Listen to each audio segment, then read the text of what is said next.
Using the library to find research at Georgia College is fairly easy. First, start off by visiting www.gcsu.edu/library as here on the screen. Next, we're going to go to the Research tab. This is where we can use our resources to find particular articles or books, whatever we're looking for. We can Ask a Librarian, which is an online chat system. We have our Georgia College Library Catalog, which allows us to look specifically at Georgia College. We have the Interlibrary Loan System, which will allow us to communicate with other libraries, and what you'll do is you'll submit an interlibrary loan request. It will go to the Georgia College Library, and they will seek it out somewhere across the United States and get a copy to you. We can do journal locators to find out what journals are here, look newspaper, research guides. Also, we can look at the University System of Georgia Library Catalog. That looks at all of the schools within the University System of Georgia. There are 35, including Georgia Tech, Georgia State, and the University of Georgia. But the one that we're going to focus on primarily to find our resources is Galileo. And Galileo is an internet search engine that will allow you to locate a variety of resources. For most of us, we can browse by a variety of different methods, whether it be subjects, types, databases, or journals. For the most part, browsing by subject is going to work. I think it's most helpful for all of our research to go either to medicine and health, and then we get a couple of options. Either nursing and allied health, that's very common for athletic training, exercise science related types things, or sports and recreation. Those are probably going to be two of the most. For this example, we'll go to nursing and allied health. You'll see within our nursing and allied health, we still have a couple of different databases that we can use. One of the things that will be very helpful for you if you're on a time crunch especially is to find a database that has full text only, like the CINAHL here does, or the Medline. I personally just like the Medline. I know the ProQuest is also another good one. Academic Search Premier is a great one, but personally I'm just more familiar and more comfortable with Medline, so we'll click that one. You click the Medline link and you see that it will actually open the Medline database. And from this point, now we get to start searching. It takes you automatically to the basic search. I like to automatically click the advanced search because this is where we get to look at specific articles and really limit our search.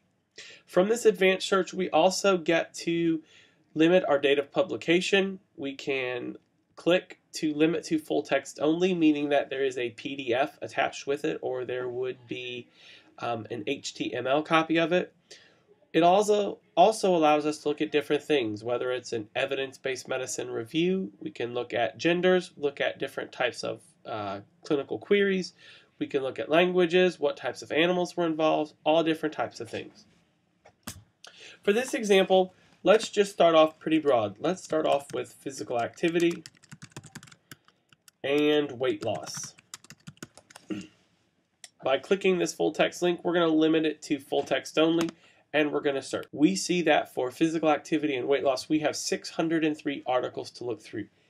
That's going to be a fairly daunting and time-consuming task. So what I'm going to do to limit this even more is I'm going to go and I'm going to limit it to articles that have physical activity and or weight loss in the abstract. And I'm going to research. That took me down to 492. Let's look specifically at running articles. Again, we'll select abstract and we'll do a search. So now we're down to 7 articles that include physical activity, weight loss, and running specifically. The great thing about this Galileo interface right here is that it allows you to look at all of your articles. You can click on the article and it will take you to a more in-depth view of it. You can see that it gives all the information of the authors, and it also includes the abstract. So from reading the abstract, we can determine whether we want this or not. To go back to our results list, we click the list, and we're back to our result. Now, one thing about Galileo here that we can do, which is great, is we have this folders option where we can add this to our folder. Let's say that this first article we did want to add to our folder. So we'll click that, and you'll see over on the right-hand side, the folders have come up. We'll continue to look through the rest of our articles, and we'll determine that that one would be one that's worth looking at. Number 6 is worth looking at further, as well as number 7. So you'll see that we've added all those to our folder, and at this point we can go back up to our folder view. What we can do here now is we have all of those articles, all 4 of them that we've selected. Now we have a couple of options. We can print the articles, we can export them, which we'll learn about later, we can save them as a file, or we can email them. We'll select the email, and let's email them to myself. And these are physical activity articles.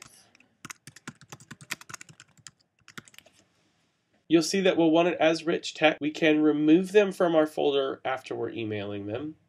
We can include it to have a specific citation format, either APA or AMA. And I think the best part is the top one right here that's already clicked. Attach the PDF as an attachment. So if it has the full text available, in the email that comes to you, it will have that PDF available.